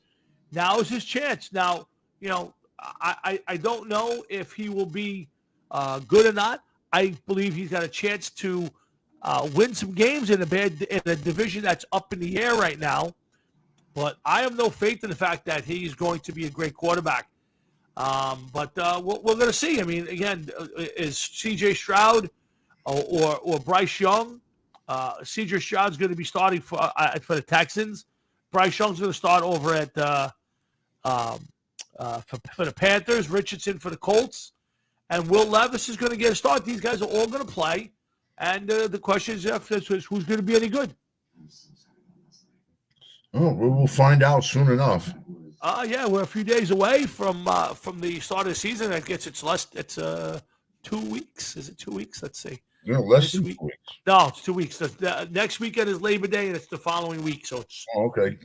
It's actually 2 weeks to the start of the season. The first Thursday night game, with the first NFL games of the year, are the 10th. So this weekend got a few college football games. In fact, my Nebraska team will be kicking off their season this year. So I'm looking forward to watching new coach Matt Rules. And in 3 years, he will make sandwiches at Subway. 100%, Tony Gunn. 100%. Yes, Frankie. Yes, this kid Russell Wilson's going to be sharp. Yeah, Russell Wilson's going to be working at. Frank, take the fucking mask off. It's cutting your fucking ass supply off. He's going to be working at Champ Sports in the Staten Island Mall soon. Russell Wilson. So, but Jeff, it's going to be an interesting season. We've talked about it. We've gone over it. We'll get more and more into football. I can't wait till it kicks off. We'll be talking games. I think there's a couple really, really big. I want to get to the Yankees and Mets before we call it a night, but I still think the AFC East, the NFC East, the both East divisions are going to be really interesting and very competitive this year. I think the NFC North is the biggest mystery for me because I agree. Yeah, I mean, everybody's hyping Justin Fields. They say he's got more talent around him. I think the Lions, by default, are a good team that could compete for Super Bowl, and one of the Packers and the what's the other team? And the Vikings. So the Vikings to me should be the best team with Cousins and Jefferson, but I think they've blown their shot at it. So that's an interesting division. We're going to see. It's going to be. Yeah, you're right. I mean, we also have Justin Fields now, who's become the next Tom Brady, according to half the people that talk about him. Yep. And we will find out soon enough. And I think that, I got a feeling Detroit is going to be a team to be reckoned with. I got to agree with you now. Yeah. That division, who anybody take a step forward? I don't think so. Well, that's the question. I mean, the Packers weren't very good last year, and now you're putting it in the hands of Jordan Love. I don't have any faith in it. I don't believe in Justin Fields. Could he be this year's Jalen Hurts? It's possible, but I don't see it. Again, I don't believe in the Vikings. They just too many years of being snake bit. I mean, there's a team that was number one team in the NFC last year, knocked off by the Giants. I mean, just looked like crap. Giants kicked the crap out of them at home. This is a team that just cannot win. I love the Lions. I think they're built right. I think their offensive defensive lines are going to be tough. They got playmaker skill, and they got probably the best quarterback in that division. Yeah, hard to argue that. Yep. So it's good. That should be an interesting one. Of course, the AFC and NFC East. People this week, Jeff, have been picking on Tua. I don't know if you pay attention to it. They're saying he got fat. They're saying he's out of shape. That is the mystery team for me. They spent so much money in the offseason. They've drafted. They've done everything right. And that division, to me, again, I think you can put the Jets up top. You could say Buffalo's got another shot. And to me, you could easily say that Miami is. I think that's going to be a really good division. The problem for that division is they have to play the NFC East, and the same thing for the NFC East. There's going to be a lot of tough games, and but that AFC East is going to be a no picnic this year. No, I don't think it is either, man. I think that we're going to be pleasantly surprised. Listen, time will tell for sure, but I think that New England isn't going to be the team as good as everybody thinks. I think Miami could be one injury away from having some serious problems, and Buffalo. I still think Buffalo is there, but we will see. Tom, I got to run to the other room real quick. Yeah, man, we did. Good deal. Right back. All right. All right. I'm gonna talk a little Yankees and Mets while I'm at it with Jeff. I'll start with the Mets. First of all, guys, don't be fooled by this late season stuff for the Mets. All right. This is a bad Met team. It's put together badly. Buck Showalter's done a terrible job this year. I hope that the Mets don't fall in love with the end of the season. Now, again, they're still on the 500. They're still playing bad baseball. They have no pitching staff. Their bullpen is horrendous. And now you're seeing a little bit of hitting from McNeil. I know that Alonso's got 39 home runs. It don't mean anything. What's up there, Mike Weissman? Please, if you're the Mets and Steve Cohen, please do not fall in love with this team. It is built badly. Nimmo can't. The guy for all leadoff hitter, he is 3 for 6 stealing bases for the year. You know, in today's day and age, where basically guys could throw over twice, and he's got 3 stolen bases out of 6 tries. You know, please, Steve Cohen, don't get caught up in this bullshit. This is a bad team and needs to be redone. It is not going to compete with the Atlanta Braves, who are built to win for years. You know, please do not fall in love with it. As far as the Yankees go, again, guys, blow it up. I mean, other than Judge, you got to eat Stanton's contract. We need a pitching staff. The bullpen's falling apart late, but I'm going to blame that on overusage. And you need a third baseman, a left fielder, a second baseman, possibly a first baseman, and probably a catcher. I can live with Volpe. I can live with obviously Judge. I think, you know, this team needs to be rebuilt. And I don't know if Cashman's the guy anymore. I know they just signed him to a 4-year contract, so he's got 3 years left on it. But I don't know if he deserves it. And at this point, my biggest problem is with Boone, because he's allowing this. He's allowing this failure of discipline, the failure of trying. I can live with untalented teams. I cannot deal with teams that don't make an effort, that teams that don't play the game the right way. And this Yankee team does not. The fundamentals are terrible. Twice today, guys got thrown out. Again, Higashioka gets thrown out at third base with less than 2 outs with a ball hit right in front of him. It's basic baseball they teach you in Little League. The ball's hit when you're at second base, you're not being forced. The ball's hit to the shortstop in front of you. You don't try to go to second base, to third base. It is ridiculous. This is a bad fundamental Yankee team. It needs to be blown up and started all over again. Yes, we all know the Morons are back. We get it. We get it. The Morons will be back November 25th, guys, and December 30th.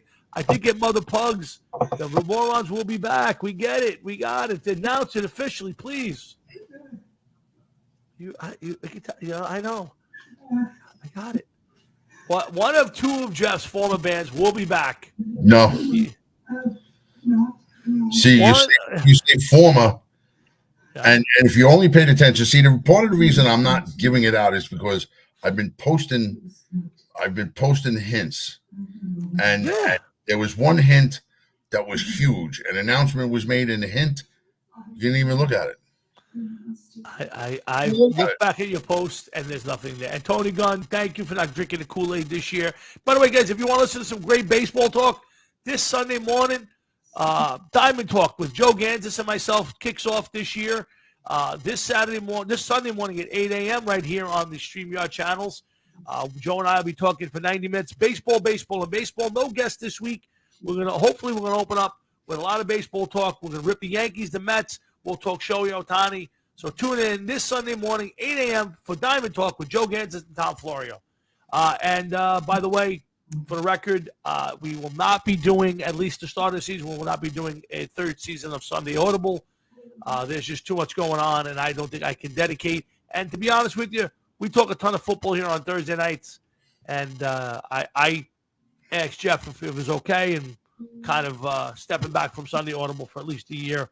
Unless, we get an itch and we can make the commitment, we'll revisit it. But at this moment, just Thursday nights with the Hard Rocket Sports Show. And for a short time, maybe, I'm not sure, we'll be doing some diamond chatting with Joe Gansas and myself. Girardi, yeah, you know what? The problem with Girardi is the woke players, is the players, especially the younger ones, didn't like the way he talked to them, and that's why he got fired. I don't know who the answer is, Tony Gunn, for either team. I know is the 2 managers that are out there right now are not the answer. These teams have quit, and the fundamentals for these teams have been horrendous this year. And, Jeff, I can deal with a lot of stuff. You can be a bad team. You can you can have a lot of injuries. I get it. But if you don't hustle and your fundamentals are bad, I got no respect for the players and the coaches. I have to agree, Tom. I'm not a baseball guy, you know that, but I have to agree. I saw some video of some of these guys barely jogging down the first base on some plays, and it's disgusting because these are players that are getting paid millions of dollars a year, Okay, and when the families that want to go see these games while on vacation and take their kids to a game are paying $200-300, if not more, per ticket, and how much they spend for the day, and the guy's fucking barely waddling down to first base.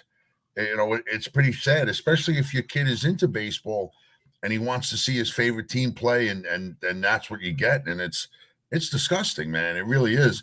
It just goes to show you they're not playing for a trophy anymore. They're playing to fill their wallets. That's it. Yeah, and that's the sad part. And yeah, I mean, like I said, I can deal with a lot of stuff, but when you're a fundamentally bad baseball team, when you run into outs, the Yankees, I think, are real close to leading the league and running into outs, getting caught stealing bases, taking extra bases and getting thrown out, just making stupid plays, and I got no respect for that. But that is a direct responsibility of the manager. Okay, when guys are making those plays and you're not sitting them, when guys aren't hustling and you're not sitting them or making the adjustment, to me, that's on the manager. Buck Showalter got a ton of praise last year for how smart the Mets were, how quick, how good they played the game. Well, the opposite happens this year. He needs to get the blame for it. So if you're Steve Cohen or Hal Steinbrenner, to me, clean house. Everybody goes, you keep the bare minimum, and you start all over again. And and the team that does it and does it fastest will take over this town. But right now, these are two bad baseball teams. The Mets can never take over New York. New York is a firm Yankee town, I believe. That's just me. I'm not making fun of the Mets. I'm not saying anything bad about the Mets. I just believe that a Yankee town will never accept the Mets. They would have to win every year for years. And I'm talking World Series. They'd have to be more than a dynasty for New York to forget the Yankees and embrace the Mets on a full. That's one thing. Second of all, the Mets, they did something that the Yankees did years ago, and that was they tried to buy the players that they wanted. You know, I would rather try to build through, like, you know, we've talked about it with football, build through the farm system, get most of your young players from there, let them gel together, and then you get a few veterans and you put them in here and there. Maybe you get a starting pitcher that's a veteran or a relief pitcher that was a veteran. You know, I just think that you can't go out there with two 40-year-old starters. That's just like unfucking believable, you know? Yeah. It was a bad mix. He went for it. Listen, he had the problem is he made the prediction when he got the team that within 3 to 5 years they would win a World Series or be in a World Series, whatever. I'm not sure, but his plan was 3 to 5 years, and it ain't coming true. So he went for it.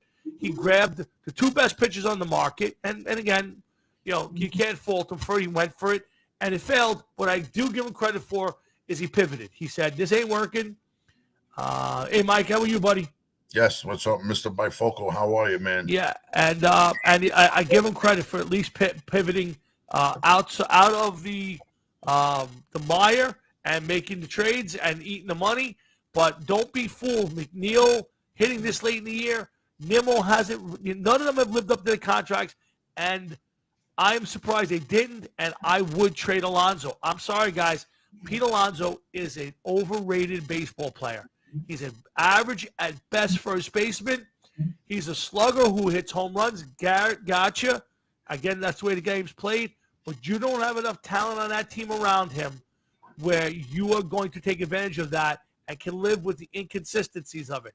Do yourselves a favor. They should have traded him. Get as much as you can in youth and maybe a couple ready-made players that guys are pro-ready and trade Pete Alonso. You don't want to give Pete Alonso a 10-year, $400 million deal, and that's what he's going to expect, and that's what Met fans are going to expect when he's up because he's a homegrown Met, and they're going to want to pay him. And I'm telling you, to face it, trade Pete Alonso now. You do not want to sign him to a long-term deal. He is not Aaron Judge. He's not close to Aaron Judge, and you should not try to pay him like Aaron Judge if you're smart. And I think Steve Cohen is. I'm just surprised he didn't pull the trigger and get a decent haul back for him. So, yeah, and Mike, we're looking forward to football all around, not just the Jets season. I'm looking forward to the Giants season, and I'll tell you why real quick. Oh boy, here we go. I'm looking towards a 0-17 slide. Here we go. All right, I want to see changes in the front office. I want to see changes on the field for the Giants. Okay. I want to see Saquon come out, play hard, maybe miss a few games, say like 12, and then next year pull the same shit looking for his big deal. That's what I want to see. There we go. There we go. You want to see greatness? I'll show you greatness. Hold on. Watch this. I will show you what great looks like. Because you don't know what great looks like, Jeff. I'm going to show you what great looks like. Ew.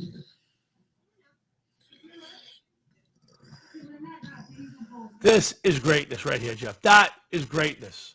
Dude, he was playing on he was on the needle, man. He was fucking playing with this is the greatest player of all time right here. Look at this. That's a man's man, Jeff.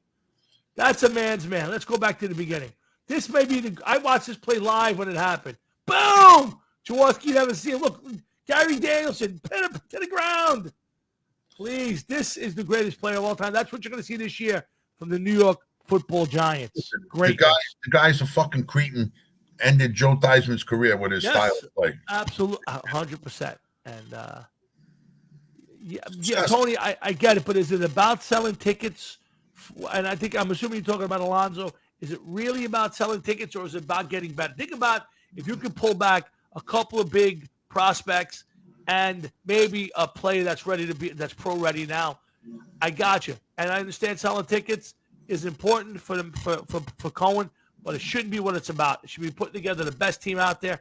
And Pete Alonso is an overrated player who in a year or so is going to be looking for a very large contract for 10 years. And if I were the Mets, I would not give him a huge contract. And it tells you them shopping him at the trade deadline and in the offseason that I guarantee you they do not want to give him that contract. They may get stuck doing it. They don't want to. So, listen, sell tickets is great, but winning for a long period of time, look at the Yankees, 20-something years, not one losing season. Yeah, I agree. You look at the New York Giants, 11 losing seasons in a row. Oh, my God. Here we go. Not even close to the fucking playoffs. One year they get on against a weak opponent. They win a game, bang, they're out. Here we go. Let me know when you're done. Let me know. There's nothing more to say, man. They're a disgrace. I can't even I can't even say their name. And oh my God, disgusting. By the way, Frank, if you're still listening, Broncos are one of the teams most interested in trading for Colts running back Jonathan Taylor. Please, oh my God, I think the bathroom is backed up in Jeff's house, and he's got a little carbon monoxide leaking into his room. Mike, if you're going to give a deal, 5 years would be it. But if you're Alonso, you're going for that 10-year deal. He's not going to accept the 5-year deal. I wouldn't have gave Judge 10 years. And I love Judge. I think Judge is a far better player. I wouldn't have gave him 10 years. Those deals never work. Standing still. Why would you give that man 10 years? Yeah, at this point, guys, nobody out there that I can think of is worth a 10-year deal. Not Ohtani. Nobody. When you're 28 and getting a 10-year deal, when you're 35, you're not living up to that contract anymore. So, that's my opinion. But, guys will get those deals, and Alonso will probably get that deal from the Mets, and at some point they will absolutely positively regret it. But it is what it is. Again, lots this weekend, guys. Don't forget, you got to watch college football kicking off. Small slate of games. We're 2 weeks away exactly tonight from the big opening game, which I believe is the Lions and the Chiefs, if I'm not mistaken. So I would tell you be ready for that. You're right, Adam Hines. 10 years in any sport is a crazy commitment. Oh, absolutely. These guys come in making major money the first couple years of the deal. By the time third, fourth, fifth year comes, if they're still playing at a high level, their money seems like, okay, he's not playing as like he once was, but his salary went down. And then by year 6 or 7, you realize that we got this guy for another 3 or 4 years, and he sucks. He couldn't hit water if he fell out of a fucking plane over a fucking ocean. And you're stuck with him. And it happens in every sport. Every single sport. 100%. Seems to happen more in baseball, though. 100%, because you get more of those. Because most of the deals in football, obviously, there is no guaranteed contracts, basically. Well, never mind that. A 10-year deal in football is a career. Oh my God, sure. If you get a 5-year deal, that's a huge deal. Yeah. So yeah, I would agree. So listen, be careful what you give out. It's hard to take back in baseball. But listen, lots of good stuff coming up this weekend. Maybe Jeff on the social media will let you guys know when the big first practice for the Remorons is, so you guys can get out there and see the Remorons practice. They're a great band. We'll see the new lineup in November 25th and December 30th when the Remorons hit the stage again. I never said that the Remorons were coming, but if you allow me to get one more thing. Go for it. I see by the clock on the bottom of the screen that we're nearing the end, and Yes. I will give you a hint of what's coming. We don't want another hint.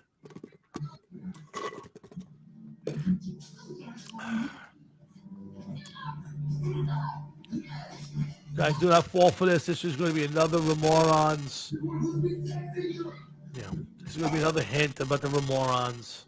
I didn't say that, man. I just said that I will, when it's the waning seconds and we're about to go off, I will. All right. I will show something. All right. So again, guys, Hard Rock Sports. That's Jeff. I'm Tom. We're every Thursday night. We'll be back next Thursday night. We'll do this all over again. Again, getting close to the football season and the end of the baseball season. So stick around for another year of football. We're into our 9th year. Next year will be 10 years on the air, Jeff and I and the show. So stick around. We got a lot of life left in the show, especially with all you guys hanging with us every week. So have a great week, Michael and everybody. So again, guys, football this weekend. Make sure you enjoy it. The weather's starting to cool down a little bit, so make sure you enjoy yourselves out there. And please be safe. Jeff, I will give you, before I do the countdown, good night, Frank. I'll let you get in. Remember, guys, we're looking for one or two players for a fantasy football league. So if you're out there and you want in, let us know. In the meantime, Jeff, you have the final word. It's another show in the books, man. Looking forward to next week's already. Okay. That's it? That's it, man. Let me know when you're ready to wrap up. I got to... Okay, so here we go. So, again, guys, thanks for tuning in. Thanks to my dad and everybody who checked in with us. And we appreciate you guys being around with us each week. So that'll end it. So, guys, enjoy the rest of your night, the rest of your week, your weekend, and, of course, next week. And, of course, Jeff and I will be back next Thursday night. So for Jeff Towinski and the entire Remorons band, and, of course, for all of us here at the Hard Rock and Sports Show, have a great night, and we'll see you back here next Thursday. Happy I'll talk to you off the air. And tell the boys I said hello. Never said it was the Remorons. All I can tell you is November 25th. Yeah, the Remorons take the stage at Mother Pugs. We're coming. Sure. Johnny Collins and the boys will be back. Tell Johnny I said hi. Later. All right, buddy. Have a good night. Take care. Later.